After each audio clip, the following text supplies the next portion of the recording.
Thank you, Mr. Chairman.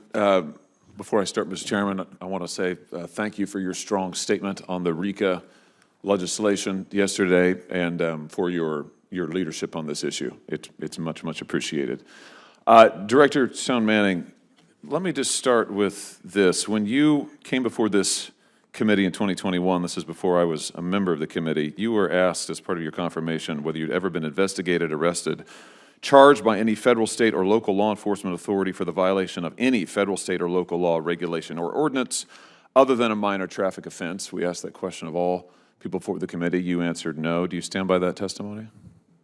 Senator, I do stand by that testimony and was proud to be confirmed to do this job. What's tree spiking, Director? Senator, again, this committee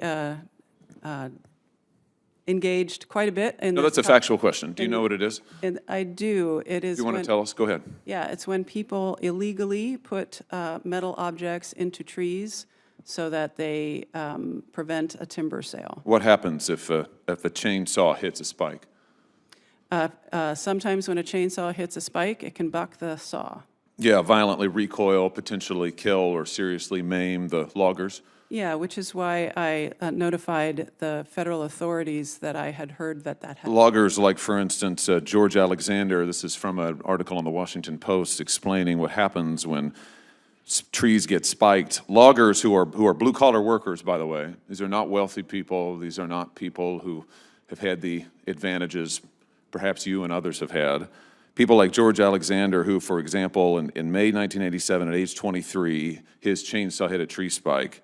I'm quoting, his face was slashed from eye to chin, his teeth were smashed, his jaw was cut in half. That's a typical reaction when a logger hits a spike. Now, you just said, I think just a second ago, that you were involved. There were 2 people convicted in 1989 of putting 500 pounds of spikes in an Idaho forest. Senator Rich mentioned this just a moment ago.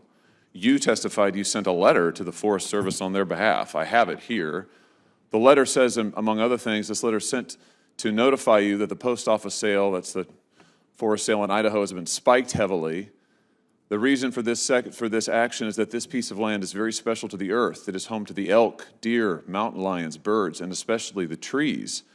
It goes on, I would be more than willing to pay you $1 for the sale, but you'd have to find me first, and that could be your worst nightmare. P.S.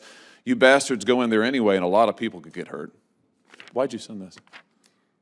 Senator, as I said at the time, over 30 years ago, a really angry and turns out violent person handed me that letter and said, will you send this to the Forest Service? And you did. Why?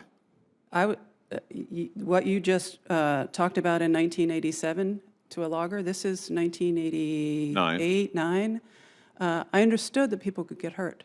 Why didn't you notify the federal authorities? Why did you send this threatening letter on behalf of these 2 men who were convicted of crimes? I was terrified of them and wanted no involvement with them. So you wanted no involvement, but you sent a letter that says you bastards go in there anyway and a lot of people could get hurt? Why didn't you just contact the FBI or anybody, any local authority? Because the person who did this act threatened people's lives if they disclosed who did it. Yeah, in fact, you were investigated for being involved, weren't you?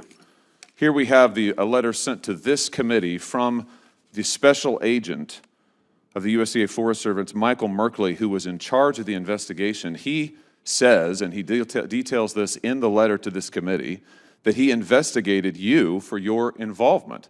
He says, and I'm going to quote now, grand jury subpoenas were issued for hair samples, handwriting exemplars, fingerprints. These subpoenas were served on persons suspected of being involved, having knowledge of the incident, including Ms. Tracy Stone-Manning. You've testified you were never investigated, ever for anything. Why'd you lie to this committee? Senator,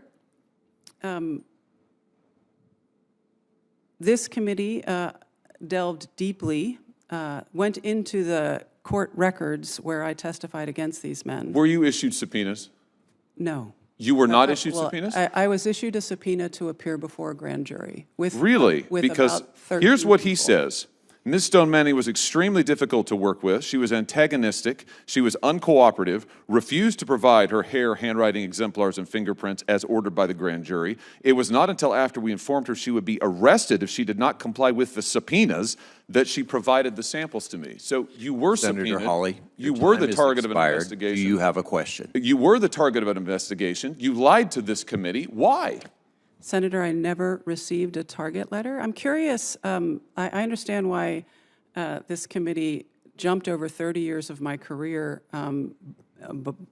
in considering my nomination and went to a salacious moment from graduate school where I tried to protect people. What I don't understand is why we're not looking at the last 3.5 years now. Here's why. Senator It's because people are killed in these kind of incidents. It is an act of terrorism. Your time is expired. A special agent in charge found that you were involved. You lied to this committee in saying that you were never investigated. Senator you were never Hawley, the target of investigation. In fact, you were. Your time You lied to us is blatantly, expired. and you know it.